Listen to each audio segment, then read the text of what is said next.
What's cracking, y'all? You are now watching Boo TV. Appreciate you for stopping in. Like, comment, subscribe, hit the bell, stay notified, and let's get into the topic for today. What's cracking? I want to give a big out to Too Raw for Sports, aka Too Raw for TV, my favorite YouTuber on YouTube, for finding this article. He recently put out some content about this, and I got a whiff of what the rankings were, and I felt some type of way about it. I was like, I got to talk about this myself. So shout out to Too Raw for Sports. If you haven't seen him, he's a complete historian of the game. Extremely intelligent on sports in general, to be honest with you, but especially basketball. So go check his channel out. All right, so he brought to the light an article from FADEAWAY that has to do with, quote, the 10 NBA stars who instantly made their new team better in the first season. All right, so I'm going to go down the list. Some players and some positions I may talk about more extensively, while others I just brush over. So let's get it started. Number 10, we have CP3 with his arrival to the Phoenix Suns. I don't think CP3 belongs on this list. All right, for the one big reason, and I understand CP3's worth, I understand the leader that he is, I understand the leadership and the intangibles that he brought to the franchise that they so desperately needed with that young ball club. That cannot be understated. That has to be brought up. But I have to take into account, like Too Raw said, the year prior to CP3 arriving, DeAndre Ayton missed over a quarter of the season due to a suspension. All right, so I don't think CP3 belongs on that list. With all due respect to CP3, salute one of the greatest point guards of all time. All right, number 9, LeBron James, for his arrival on the Cavaliers for the 2014-2015 season. I'm sorry, LeBron James does not, this version of LeBron James does not belong on this list. All right, the record before the Cavaliers acquired LBJ, 33-49. The record after the Cavaliers acquired him, when he came back, 53-29. So a big turnaround, right? Yes, nobody can doubt that. Next, well, actually, this is what they had to say about LeBron James. Immediately upon his return, James took on the role of a playmaker and facilitator, elevating the play of his teammates and improving the overall offensive efficiency of the Cavaliers. His exceptional court vision and passing ability opened up scoring opportunities for his teammates, making everyone on the court better. LeBron's scoring prowess also significantly boosted the Cavaliers' offense output. His ability to drive to the basket with power and finesse, combined with his improved perimeter shooting, created mismatches for opposing defenses. During the regular season, James averaged 25.3 points, 6 rebounds, and 7.4 assists, while elevating Kyrie Irving's play as well, with 21.7 points per game, 5.2 assists, and they left off the rebounds, but I went on ahead and brought it up myself, 3 rebounds. All right, first of all, they're making it seem like this guy just completely elevated Kyrie Irving when he arrived. No, that's not the case at all. The only thing that went up for Kyrie Irving was the points per game. So when LeBron arrived, Kyrie Irving averaged 21.7 points per game that first season. The season prior to that, he averaged 20.8. Okay? So basically a 1 point per game difference. Upon LeBron James arriving, Kyrie Irving averaged 5.2 assists per game, as the article states. But the season prior to that, Kyrie Irving averaged 6 assists per game.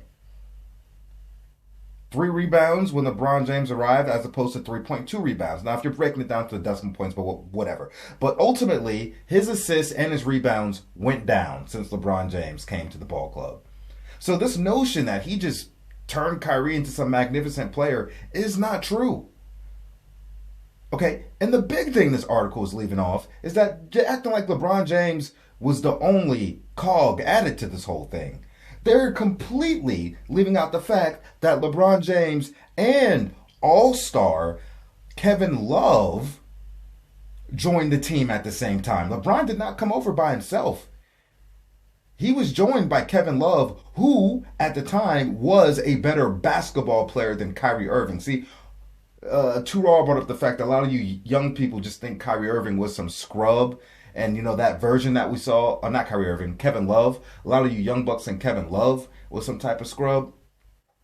But little do you guys know that Kevin Love was one of the best forwards in the game, even getting to the Cavaliers, and he took a much lesser role. Yes, Kevin Love was a better basketball player than Kyrie Irving when he arrived to the Cavaliers. And this dumbed down, watered down version of you saw of Kevin Love was him taking a back seat to two players, especially after that first and second season. Kevin Love sacrificed his prime to play with LeBron James and the Cavaliers. He absolutely did. Kevin Love, in his last season with the Timberwolves before joining the Cavaliers, was averaging 26 points per game, 12.5 rebounds, and 4.4 assists. Why do you think LeBron James wanted him so bad? You think if Love wasn't that damn dude, LeBron James wouldn't have been lobbying for him to come play together? Come on, man. They completely left off the fact that Love was joining the ball club. Cut it out, man, please. Come on. And I wouldn't even see, y'all don't call me LeBron James hater. This version of LeBron James does not belong on this list. Now, if they would have put LeBron James' arrival on the Cleveland Cavaliers in his rookie year, I would be okay with that. That version of LeBron James belongs on that list. Rookie year LeBron. Yes, absolutely. When LeBron James joined the Cavaliers as a rookie, he was solely responsible for an 18-game improvement for the Cavaliers from the season previously. They did not make the playoffs. They finished 35-47, but LeBron James alone made an 18-game difference. That version of LeBron James, 2003-2004 LeBron James, belongs on that list. Come on, man. What are we talking about? Cut it out. All right, moving on to the next one. This is where more disrespect comes in. Out of a top 10 list of players to turn around a franchise, they have at number 8 Larry Bird. Larry Joe Bird. Number 8. Do you see how wrong this is? Without me even going down to the other list of players, knowing what Larry Bird did for that Boston Celtics franchise, knowing the major turnaround for the Boston Celtics franchise, you cannot have Larry Bird number 8 on this list. Larry Bird, to this day, has sparked the greatest turnaround for an NBA franchise with the arrival of a new player. 32-game turnaround from where the Celtics were previously. Before acquiring Larry Bird, they were 29-53. When Larry Bird arrived, they were 61-21. The article states, Larry Bird's impact on the Boston Celtics during his rookie season was nothing short of extraordinary. That's all true. His scoring ability was evident right from the start. He averaged 21.3 points per game in his rookie season, becoming the team's leading scorer. That's all right. Bird's scoring prowess added a new dimension to the Celtics offense, providing a go-to option and stretching opposing defenses. That's all facts. His impact extended beyond scoring as well. Because, despite not possessing extraordinary athleticism, Bird possessed a remarkable understanding of positioning and timing, allowing him to outmaneuver opponents and secure crucial rebounds. The superstar forward also posted 10.4 rebounds and 4.5 assists for his team. Bird's passing ability was simply sublime. His court vision and ability to make precise and creative passes elevated the Celtics' offensive flow. Bird's exceptional basketball IQ enabled him to read defenses and find open teammates, leading to easy scoring opportunities. His unselfishness and willingness to involve his teammates in the game fostered a cohesive and efficient team dynamic. All true. That is very well said by the article. Now, how the hell do you say all that and then post the turnaround and rank this guy number 8?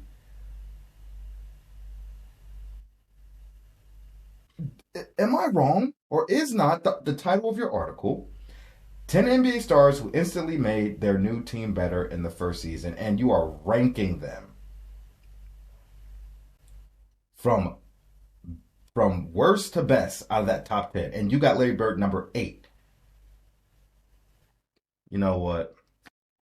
And I'm re and I saw the ranking and I was like, well, let me see what they have to say because obviously I would have to imagine after reading their paragraph about him, it would have to lead to the conclusion of him being number 8. And I read the paragraph and I'm like, paragraph is spot on. So how did you come to this conclusion? Are you kidding me? Are you kidding me? Do you guys realize that when he joined the Boston Celtics, this was not that all-time '86 team that people tend to remember more than anything? When Bird arrived to the Celtics, obviously their record speaks for itself, 29-53. But there was no Kevin McHale, there was no DJ, there was no Danny Ainge, there was no Parrish. Pistol Pete was on the team, but he was well past his prime. Tony Archibald was on the team, but he was well on the decline, past his prime. ML Carr had a bad season compared to the almost 19 points per game he was coming off from Detroit in the previous season. So ML Carr wasn't the same player. Larry Bird was running mostly with a bunch of role players on that roster. What are we talking about? This is the ultimate level of disrespect. Larry Bird belongs on this list, and he belongs much higher, as in a lower number on this ranking. Bird need without having to look at everybody. I don't even have to look at everybody else. I would have Bird number 1, even though they didn't win a championship right away. But looking at the roster that he had and leading his team to 61 wins and that tough Eastern Conference he played in with no other all-star or quasi-all-star help, he got him as far as he did, even into the playoffs.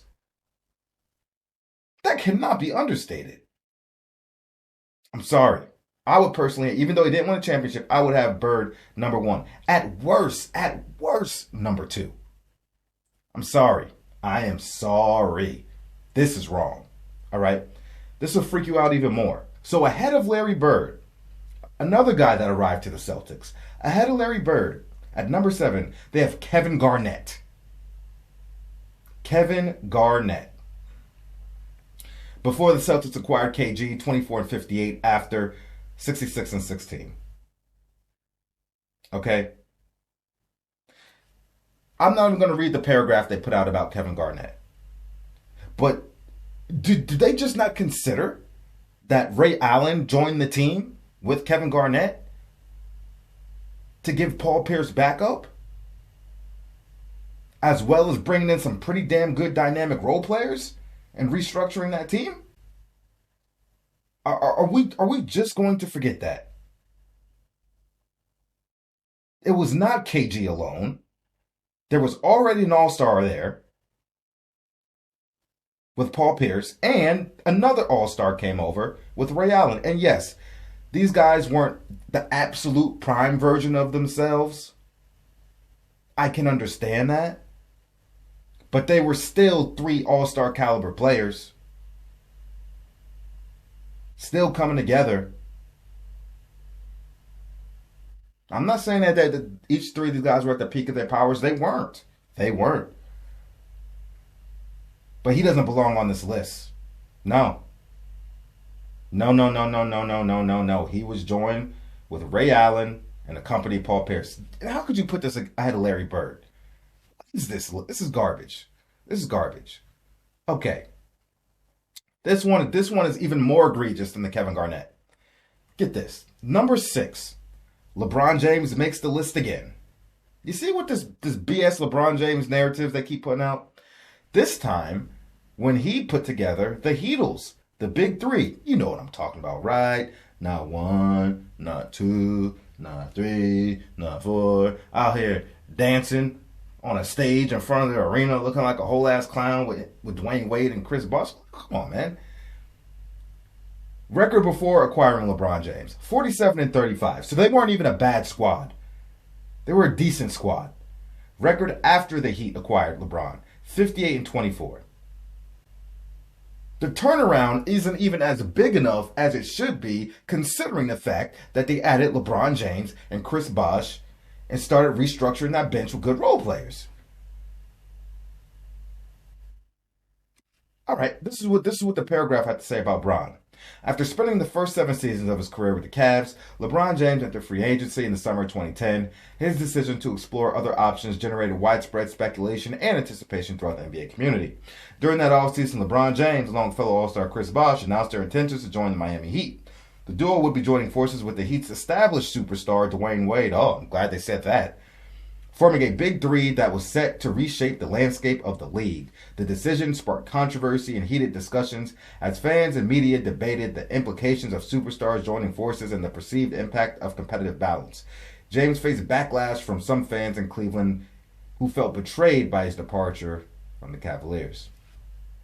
Okay, they literally, in this paragraph, acknowledge the fact that fellow All-Star Chris Bosh and LeBron James went on to join established superstar Dwayne Wade, who already had a 47-35 record. So how can you have this guy on the list when they created a super team with all three players in some part of their prime? How can this guy make the list? And the turnaround isn't even big enough considering the type of moves they made to change the competitive balance in the NBA, but more so the competitive balance in the Eastern Conference. They eliminated two good teams in the Cavaliers. Actually, the Cavaliers, most was given their record, they were a great team. He had one of the top records in the league before leaving, and a good team, and the Toronto Raptors, and you completely sent those two teams that they are no longer a factor now that their two stars are gone, and then you just beefed up the Miami Heat. It completely destroyed the competitive balance. It did. It did. And the only team in their way that could do anything was the Boston Celtics, and as each year went by, each of those three guys were just 1 year off their prime. 1 year older, 1 year older. They're getting into their late 30s. Now, if it was prime KG, prime Paul Pierce, prime Ray Allen, okay. But still, you're looking at two teams. It destroyed the balance. The improved record isn't even justifiable enough. It's not enough to justify the collaborating of these all-stars / superstars to create a super team and sit here and put this in an article for one player while acknowledging Chris Bosh, ignoring him. I'm making a difference. Come on, man. Get out of my face. I don't want to hear that. They got this LeBron James ahead of Larry Bird. And wait, what's their excuse? This is why this doesn't make sense. This LeBron James revisionist BS. This is a bronzexual writing this article. They didn't even win a championship, this Cavaliers team. They assembled a super team with 3 All-Stars, and they didn't win a championship, and the turnaround wasn't even as big as Larry Bird, who didn't win a championship either. So how could you put this ahead of Larry Bird, who was rolling by himself, the only All-Star caliber player, contributed to more wins for his team, and failed to win a championship just like them? And Bird played in a harder conference. Make it make sense. Make this make sense. This is garbage. Number 5, Kareem Abdul-Jabbar with the Bucks. I have no problem with that. Kareem joined the Bucks, had a sizable turnaround, and Oscar Robertson was not on the team yet. It was just Kareem. This is where it gets more disgusting. I'm going to just start going down the line. Number 4, Kevin Durant joining the Golden State Warriors in 2017. Are you serious?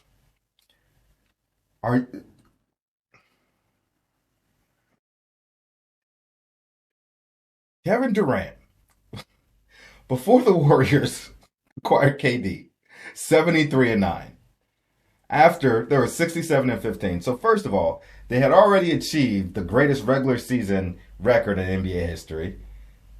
They get KD, and though I agree they were a better team because they had more all-star power, they were a better team, but record-wise, they weren't as good. But they were, make no mistake about it, Kevin Durant made them damn near unbeatable, pretty much unbeatable. I can honestly say that. But he joined an already established great team that were able to win 73 wins the year before. You cannot weigh his impact that heavily to have him number 4 on this list. Ahead of Kareem, ahead of Larry Bird. Bro, this is garbage. Kevin Durant should not be on this list. I don't care if they won a championship. He should not be on this list. That was an established team already. Number 3, Kawhi Leonard. Record before acquiring Kawhi. Toronto Raptors. Record before acquiring Kawhi. 59-23. Record after. 58-24. So technically, they were record-wise, they're the same damn team. One less win with Kawhi, but of course you factor in load management. So they probably would have won more games had he not load managed. And the only reason Kawhi Leonard is on this list is because they ended up winning the championship. Would they have won that championship if Kevin Durant was playing in the finals? No. They would have lost like everybody else did to the Warriors. Now here's my problem with this. If the Toronto Raptors do not win the championship that year, the narrative wouldn't be Kawhi Leonard turned that team around. The narrative would be they had the same exact record they had with Kawhi Leonard and failed to win a championship. They could have just kept DeMar DeRozan. Would that not be the narrative? Damn near the same record. But just the championship changes the whole narrative? Which I get it. No, I get it. But as far as the topic that we're talking about right now, this position is not justified. It's not. I'm sorry. It's not. It's not. They wouldn't have been talking about, oh, how Kawhi Leonard turned the team around during the regular season. No, they wouldn't have been. Absolutely not. I'm sorry. I can't go there. And if Kawhi Leonard would be on this list, he'd be like number 10. But I'm not even sure if he belongs there. Sorry. Number 2, Moses Malone with the 76ers. Record before joining the 76ers, 58-24. Record after joining the 76ers, 65-17. Moses Malone definitely had an impact. No question about that. But do I think he belongs to be number 2 on this list? Absolutely not. I think this is a little bit too high, even for Moses Malone. I'm sorry. And I'm not discrediting him, what he did, but I think number 2 is a bit too high. He should not be ahead of Larry Bird. With all due respect to Moses, I can't go there. And number 1, as many of you probably have figured out by now, maybe, I don't know, considering how discombobulated this list is, you probably didn't know what was coming. Number 1, Magic Johnson, arrival to the Los Angeles Lakers. Record before acquiring Magic, 47-35. Record after, 16-22. I don't have a big problem with Magic being number 1, but I do have to factor in they were a solid team before acquiring Magic. They were 47-35. They were a decent team. And they already had Kareem. They had Kareem Abdul-Jabbar. And they had a squad. So Magic Johnson was just the one missing piece to put them over the top. And it was a great missing piece. It was an all-star caliber missing piece. Not saying that. He definitely, his leadership, his intangible, his playmaking, all that stuff definitely contributed to the Lakers being a much improved team. Probably even beyond what the numbers state. Beyond what the record is. But I have to take into the equation that an established Kareem Abdul-Jabbar was already there. So Magic was the one piece that was missing. And he led them to a championship. You can't deny that.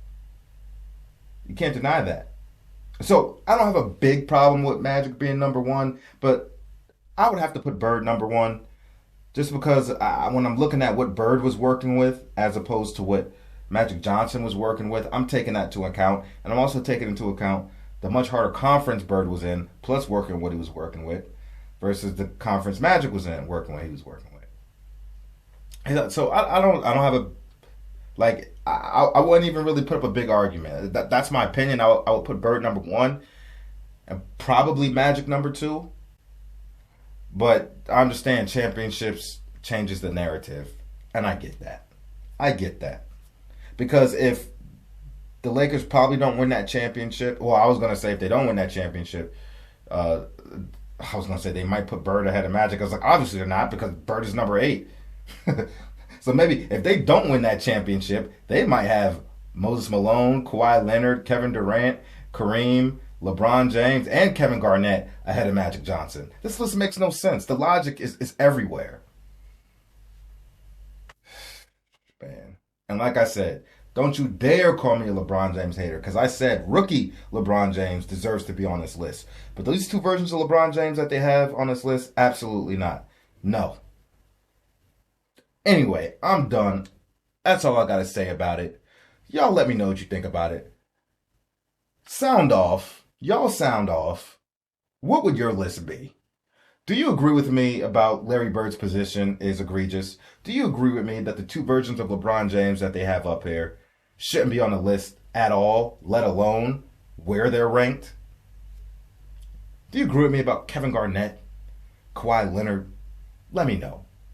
Like, comment, subscribe, hit the bell, stay notified, and I'll catch you on the next one. We out, baby.